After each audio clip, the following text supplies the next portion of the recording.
अस्सलाम वालेकुम प्यारे तलबा व तालिबात। आज का टॉपिक जो हमें वो है शम्सुल उलमा मौलवी नज़ीर अहमद। मौलवी नज़ीर अहमद की तारीखी पैदाइश जो है वो है 1833 ईस्वी। मौलवी नज़ीर अहमद, जिसको डिप्टी नज़ीर अहमद भी कहते हैं, 1806 दिसंबर 1833 ईस्वी को आप बिजनौर के एक गांव रहर में पैदा हुए। उनके वालिद का नाम मौलवी सआदत अली था।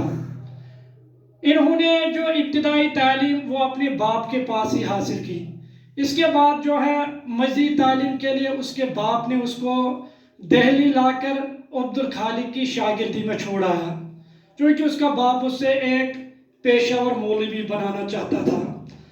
और यहाँ पर उसको एक कॉलेज में दाखिला मिलता है, और दाखिला ही नहीं मिलता है, यानी दिल्ली कॉलेज में उसे दाखिला ही नहीं मिलता है, बल्कि इसके साथ साथ उसको वहाँ पर वजीफ़ा भी मिला।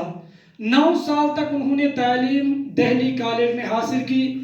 इसके बाद फिर 1854 में जब वो बाहर निकले तो इसके बाद उन्होंने मुलाजमत का आगाज़ बाइसित उस्ताद के किया, और तरक्की करते करते आप डिप्टी इंस्पेक्टर मदारिस बन गए।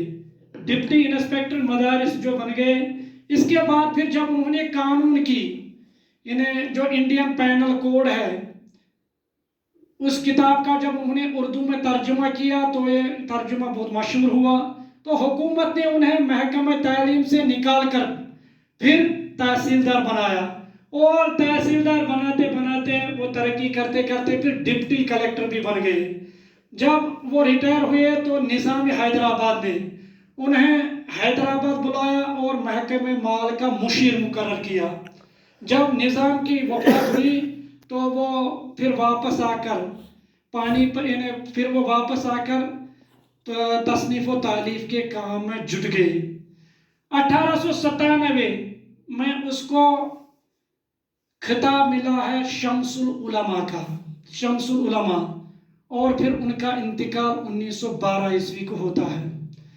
मौलवी नज़ीर अहमद, ये तो थी उनकी हालात ज़िंदगी। जो उनकी अदबी खिदमत है, मौलवी नज़ीर अहमद की शख्सियत जो थी वो पहलूदार थी, क्योंकि वो बैक वक्त अदीब भी थे, शायर भी थे, मुतरजम कुरान भी थे, कानून की किताबों के मुतरजम भी थे, मुकर्रिर भी थे और फ़िक़ी भी थे, और इस सब के साथ साथ आप नावल निगार भी थे, क्योंकि उन्होंने उर्दू का पहला नावल जो है वो उन्होंने ही मरातुल उरूस के नाम से लिखा।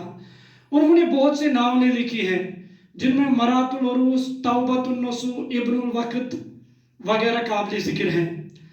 आपके नावल जो हैं वो मकसदी हैं। उन्होंने अपनी नावलों में, यानी उनकी नावलें जो हैं उनमें उनकी नावलें जो है वो माशरती, इस्लाहात पर मबनी है। उनकी नावलों से हमें ज़हनी शऊर, ख़यालात की पुख्तगी मिलती है। तो उन्होंने जो उनका अदब जो था वो मकसदी अदब था, वो ऐसे ही मजाजी नहीं था, बल्कि वो उनकी जो नावलें हैं वो मकसदियत पर मबनी थी। तो ये तो था उनका जो हालाती ज़िंदगी और अदबी खिदमत। मुझे उम्मीद है कि आपको ये अच्छी तरीके से समझ आया होगा। तो मेरे चैनल को सब्सक्राइब कीजिए ताकि आपको नए नए वीडियोज़ की नोटिफिकेशन मिलते रहे। तो अगले नए वीडियो तक के लिए खुदा हाफिज़।